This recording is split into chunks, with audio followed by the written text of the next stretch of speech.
Good morning and welcome to my update for July 1st. Congratulations, we've made it halfway through the year. We are now in the second half of 2020 and the rest of it can't happen too soon. Start off, we're going to take a look again at the chart for cumulative confirmed deaths in the United States from COVID-19. This number here is right around 127,000. And just to take that and put it into perspective, this is a number that is always going to increase unless they do a data correction of some sort. So what we're worried about here is little spikes in the acceleration. You can see we had a little one there at the end of June. I think that might have been due to a difference in how they were counting deaths in the data. But if we look at that in perspective here, this is the list for the year 2017, so it's old data, but we don't have data for 2019 yet. So these are the leading causes of death in the US from different things that can kill us, right? And coronavirus right now stands at that number right there, 127,410. So you can see then from that stroke, chronic lower respiratory diseases such as emphysema, tuberculosis, etc., accidents, which would include car accidents, slip and fall, etc., cancers, and heart disease are all leading coronavirus as causes of death. And some of those are quite preventable. So we could go a long way in preventing death if we got serious about it, but just to put it in perspective where coronavirus stands right now in cause of death, it's right above Alzheimer's disease and right below stroke. It's going to be interesting to see what the Alzheimer's disease death rate is for 2020, unless they can name 2 death causes, because there are many coronavirus victims who have Alzheimer's and are in care homes. So now this is the current chart to date for the daily new confirmed cases of COVID, and we definitely are still on an upswing in the daily cases, which means that the epidemic is still accelerating across the United States. It definitely is reaching into places that hadn't seen it to such a broad extent early on. But where we're going from there, then we want to compare that, where we're seeing this huge increased number of daily new confirmed cases, and then taking a look at the number of tests being conducted per confirmed case.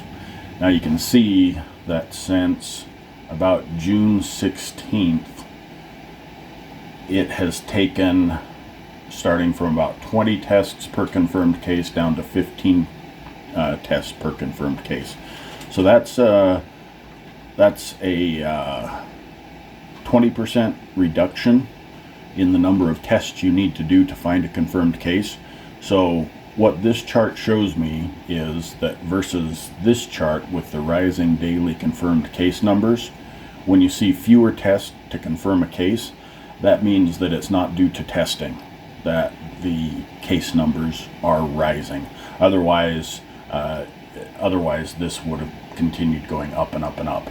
So up until about the June 16th place, you could contribute the rise in cases in the U.S. To rising testing to a certain extent. But following that date, there's a very definite downward trend. In other words, it takes fewer tests to find a confirmed case now than at any point, effectively. And then this one is a list from the CDC website of the case rate per 100,000. And where I drew the line here was at the 1,000 cases per 100,000.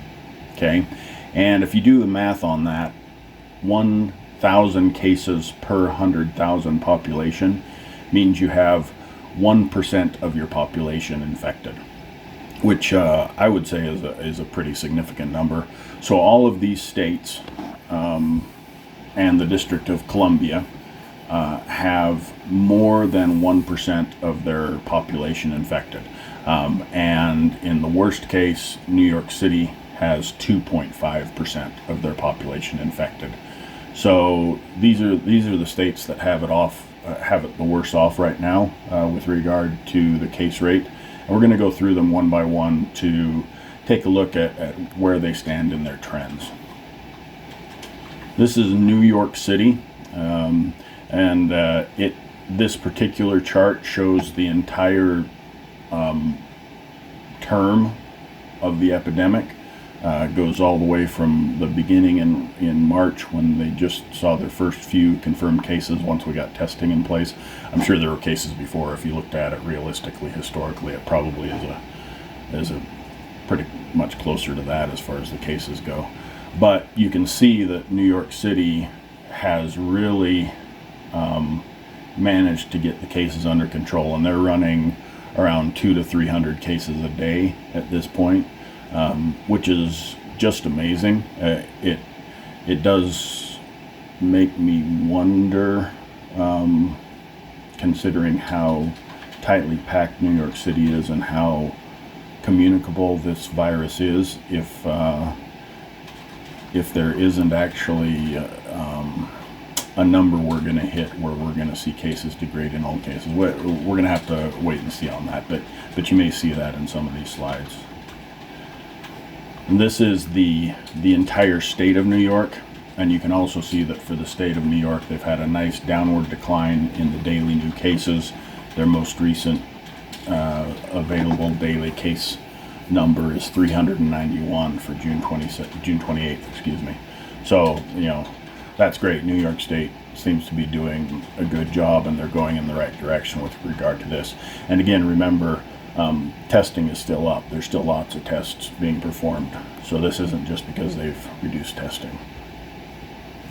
And this is the state of New Jersey. They've had a real nice long-term downward trend. I've got a little bit of concern on that as a possible upward trend, but we're going to have to go forward and see. And that's just, in the last 2 weeks, essentially. Not sure why from this data source, but the last data available for New Jersey was June 18th, which is now almost 2 weeks old. So I'm interested to dig into that a little bit more and see if I can't find out if that upward trend continued. And here we have the state of Rhode Island, one of the smallest states by population in the nation, but because of their proximity to New York City, they've had a very significant number of cases.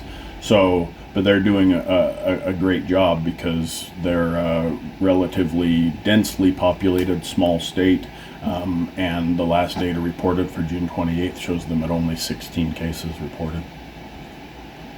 And here we have Massachusetts, and Massachusetts appears to be bumping along the bottom, so to speak, just around 100 cases a day.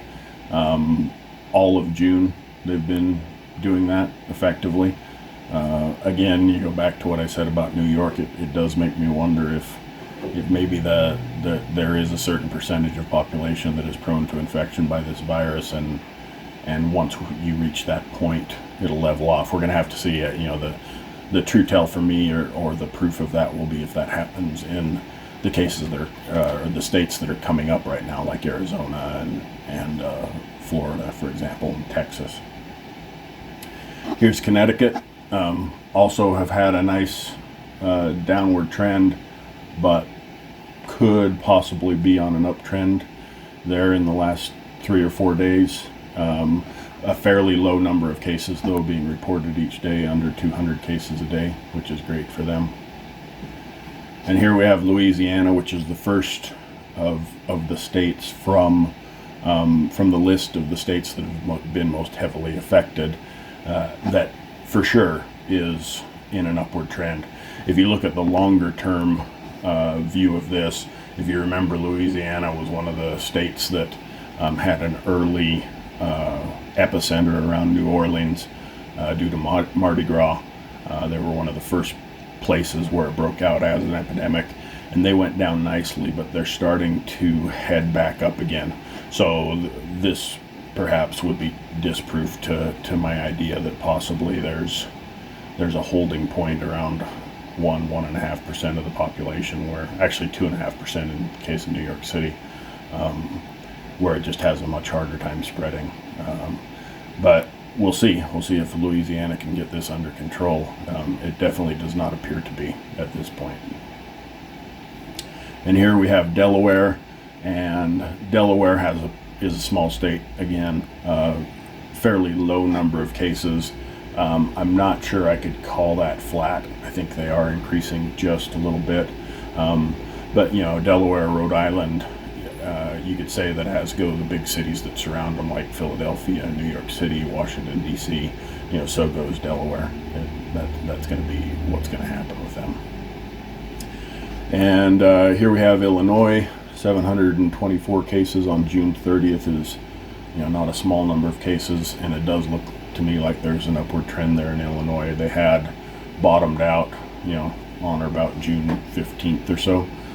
From their lockdown, it was definitely trending down up until that point. But at that point it leveled off a bit, and then now we're on an uptrend in Illinois. So hopefully they'll stay serious and keep the number of cases down. Now here we have Maryland, and Maryland does continue to be on a downward trend, or flat. I'd say flat probably for the second half of June, with only 300 cases reported on June 30th, which is pretty good for a state the size of Maryland. And rolling forward, hopefully they'll be able to keep that flatness to their new case count and drop it further. This is a state that's been of particular concern recently. This is Arizona. For a state the size of Arizona, it's not a big state by population. The population is very spread out in the state. You can see that there's a very definite upward trend. Interesting to me is that you can see that the slope on that curve changed about midway through June. Again, that you could be seeing something from the protests happening there, or perhaps the opening up of the state was what was happening there. And this number of 4,600 cases on June 30th is of significant concern, and we'll talk a little bit about that later on. So here we get back to the slide that I showed earlier on, the daily new confirmed COVID-19 cases. So we're running above 40,000 cases per day now in the United States, and it's important to remember that with hundreds of thousands of cases, let's not call it millions yet, but hundreds of thousands of cases in the United States, and tens of thousands of deaths, we've got a pretty good case fatality rate at this point. For a confirmed case, we know that the case fatality rate is running just under 5%. So if you look at that 40,000 plus number and just do the math, 40,000 cases today is 2,000 deaths in the future. And just think about that for a second and let it sink in. Every day in the United States, 2,000 new people are contracting this virus and being sentenced to death. And it really is a case of working together, that we need to do the things that will help to halt this epidemic. I have, hope is not a strategy, but I do have great hope that it's going to burn itself out in the not too distant future. I'm starting to believe that from the data. The next month or so is going to tell, and if that's the case, hurrah. But if not, and Dr. Fauci is right, then by fall we're going to be seeing 100,000 new cases per day, and 100,000 new cases per day is 5,000 new dead people per day. Not a good thing. So what do? We wash our hands frequently with soap and water. We use hand sanitizer when there is no water available. Wear a face covering when you're in public and you can't social distance. If you're going to be outdoors, don't have somebody in your face speaking to you unless you've got a face covering. Tell your friends and loved ones to do the same. We can improve on this situation together. It has been shown that that is true in many countries and many states. So please, let's do our part and try to reason with those around us and ask them to sacrifice a little for the good of everybody. Thanks very much.